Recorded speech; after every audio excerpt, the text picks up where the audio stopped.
He's so cute. Thank you so much. Who, is that your dog? Yes, that's my dog. This is Roxy. So cute. Does Roxy have colored ears? Oh, yes, she does. We got her groomed special for Halloween because my wife's favorite holiday is Halloween. So she got candy corn ears and a candy corn tail, and a paw as well. That is awesome. That is so great.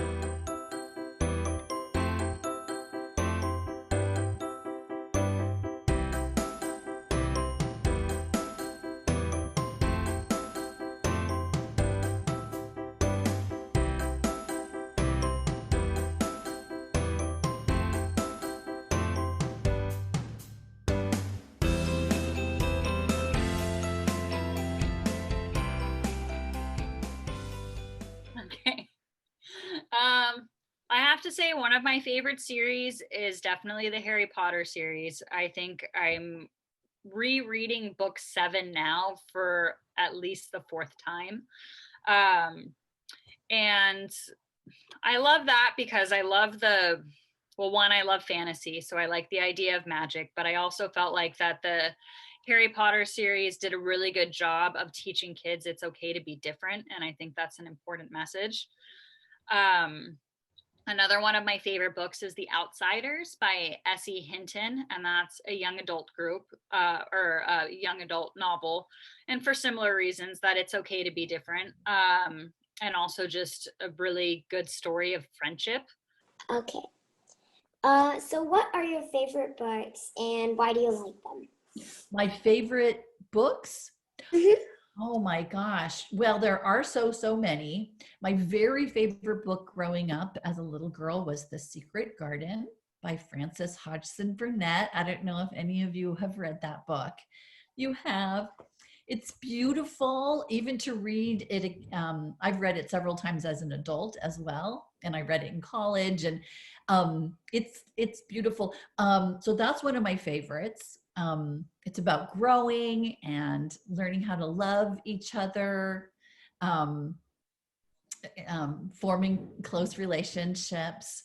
I just found this book yesterday. I love picture books. This is an incredibly wonderful book called How to Be a Lion. I don't know if you know this one, but he's a lion who's not fierce, and he has to stick up for himself and say, you know what? I'm a poet. And so anyway, I love picture books like this that have a wonderful message and are also kind of humorous. You know, they're able to get their message across in a way that's appealing, you know? So anyway, but I love all kinds of books. Sometimes I read mysteries. We call them cozy mysteries, you know. There's always tea. There's always, you know, nice things to eat. Nobody is not, you know, gory or anything like that. Agatha Raisin is one of the mystery series that I read. Do you have any favorite books? Oh, yes. So The Hatchet by Gary Paulson. I love that book. Kate DiCamillo is one of my favorite writers, and The Tale of Despero is just terrific. Christopher Paul Curtis, who wrote Bud Not Buddy and The Watsons Go to Birmingham. I like him as well. But those are kind of some of my favorite writers. In terms of kids' books, like picture books, I really love Mo Willems. You know, Elephant and Piggy and the Pigeon. I think he's brilliant. I also actually think that Dog Man is pretty brilliant, even though it's really silly. I think it takes a very special author to write books that millions and millions and millions and millions of kids like. I mean, if you can imagine, not everybody likes the same thing, but for some reason, you know, Dave Pilkey and Mo Willems are so good at writing things that so many people love. So I think they're amazing authors, even though their books can be kind of silly.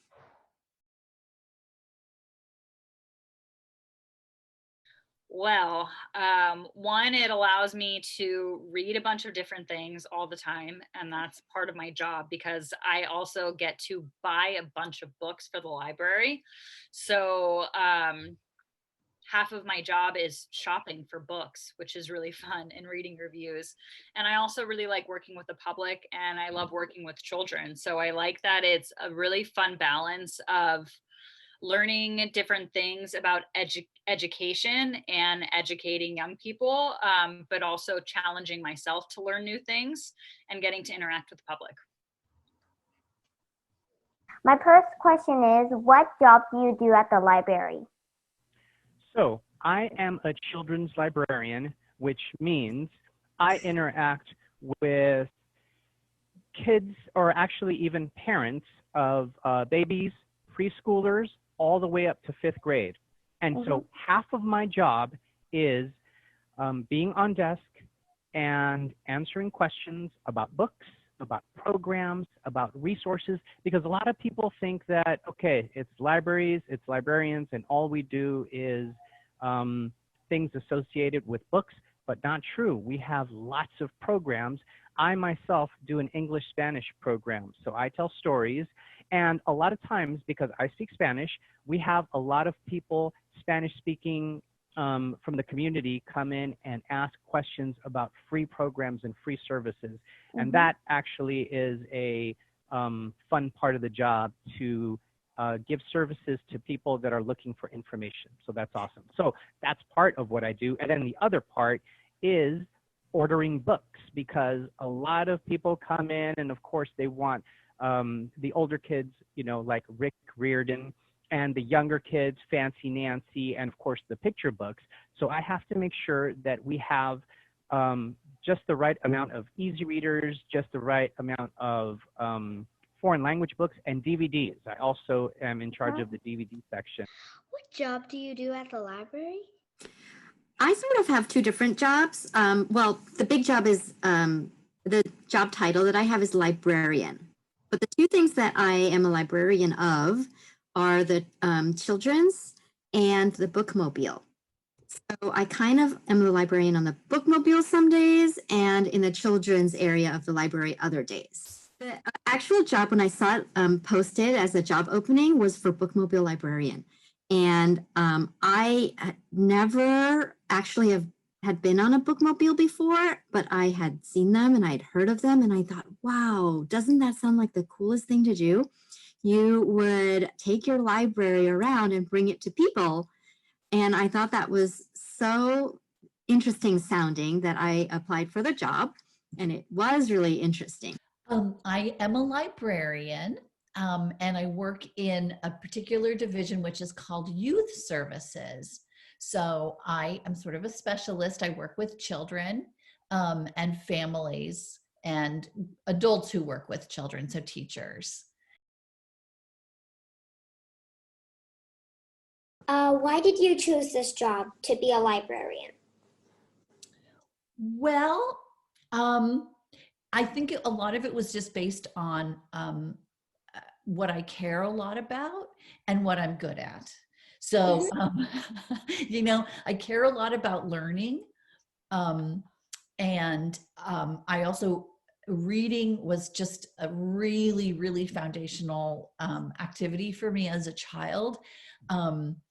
And then it turns out that, you know, I'm good at telling stories, I'm good at singing songs and learning sign language to do, you know, and I love children. And so, and I love theater too. I have a background in theater, so that comes in handy when you're having to ham it up, you know, for story time. And give people a reason to come to story time. You know, it's not just like, I'm reading a book, everyone can read a book, you know, like to sort of zhuzh it up a little bit, you know, with some razzmatazz. So I add the razzmatazz to make it lively and to make it appealing, because we want the parents, only, you know, the parents bring the children, so we have to make it fun for the parents too, right? So, and we want to motivate them. We're teaching them how to be, you know, teachers in their own homes, right?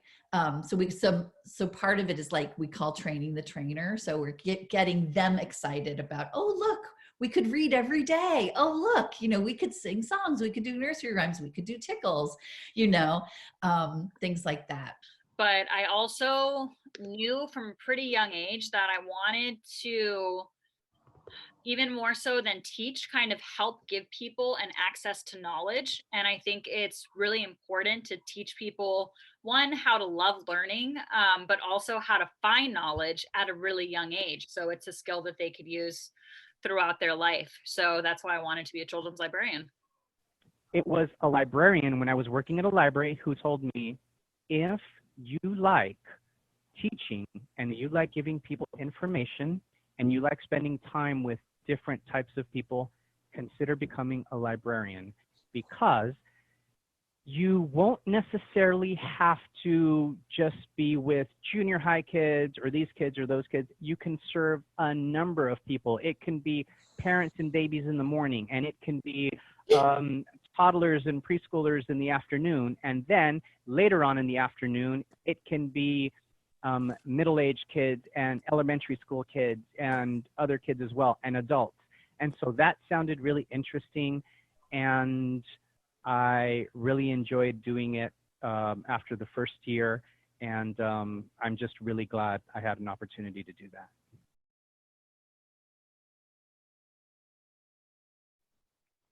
Did you want to be a librarian when you were our age? No, it never occurred to me. It never even occurred to me that I could be.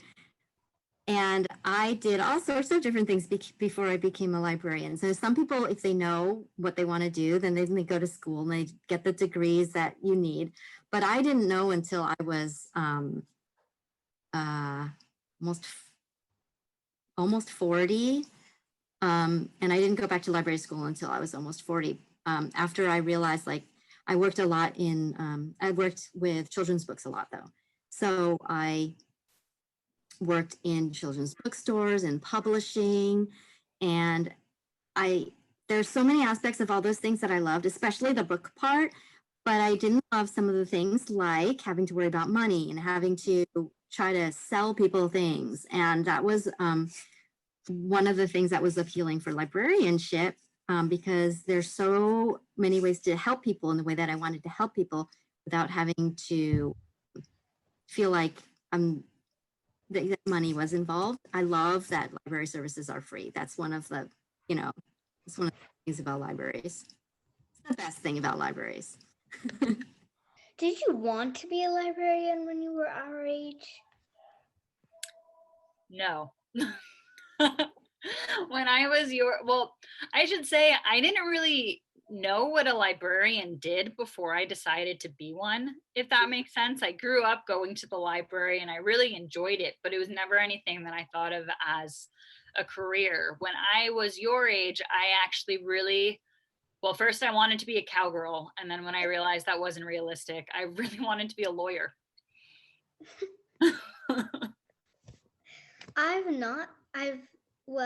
For me, I rarely change my mind for like being what I want to be. Yeah, what do you want to be? Now I want to be a chef. Okay. What about you, Gio? What do you want to be? Haven't decided yet. That's okay.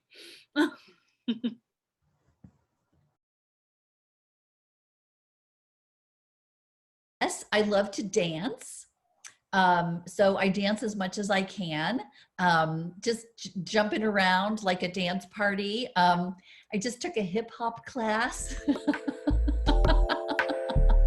I want to be cool. No, it was fun. It was really fun. But yeah, that's one of my favorite other things to do besides reading is dancing.